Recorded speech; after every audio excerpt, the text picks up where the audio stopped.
A Central Arkansas nurse is still practicing tonight, nearly a year after a rehab patient died of an overdose inside his home. For the second time, the state nursing board will decide if he'll get to keep his license, an answer that could come as soon as tomorrow. KRK4's Susan L. Corey digs through the personnel records to uncover why a grieving father believes his daughter's death could have been prevented if someone took a closer look.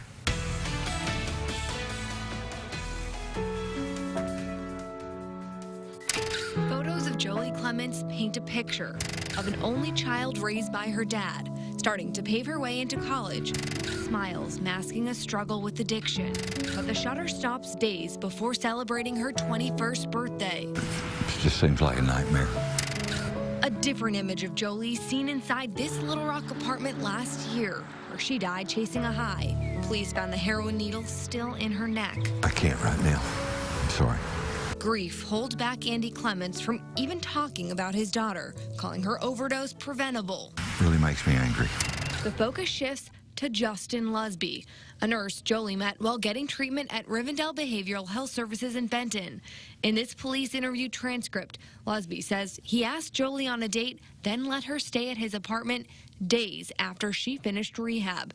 The 30-year-old told detectives Jolie talked about wanting to use drugs hours before he left for a trip.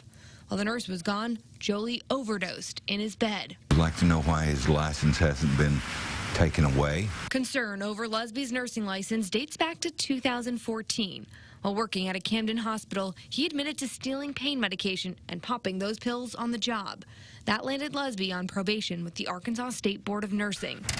Hundreds of personnel documents are a glimpse into what happened next at Rivendell. Under probation, Lusby and his employer had to send reports, including disciplinary action, to the state board. But the evaluations sent in were just a snapshot. Rivendell HR files show a bigger picture, 6 write-ups like this one, citing Lusby for poor performance and narcotic count discrepancies.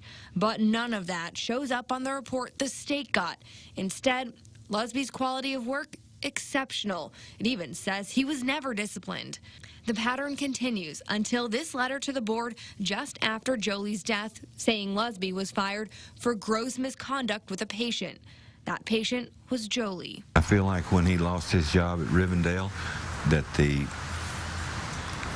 nursing board, I guess, should have taken his license. Instead, the board started an investigation. A year later, there's still no decision, and Lusby keeps working with addiction patients, just at a different rehab. Do people that do the hiring even look at people's background, resumes? The other sides in this story are staying quiet. We reached out to Lusby, the State Board of Nursing, Rivendell, and its parent company, Universal Health Services. They either didn't respond or chose not to comment. Wanting justice for Jolie, Clements filed a lawsuit naming the nurse and the rehab. A person will never know until it happens to them what it feels like. And it does not go away.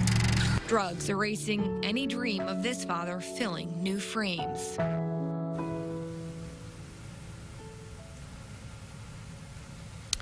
The State Board of Nursing meets tomorrow. We'll be following that, what they decide about the future of this nurse's license. As far as lawsuit we mentioned, that's set for trial this August. We'll keep you updated on that as well.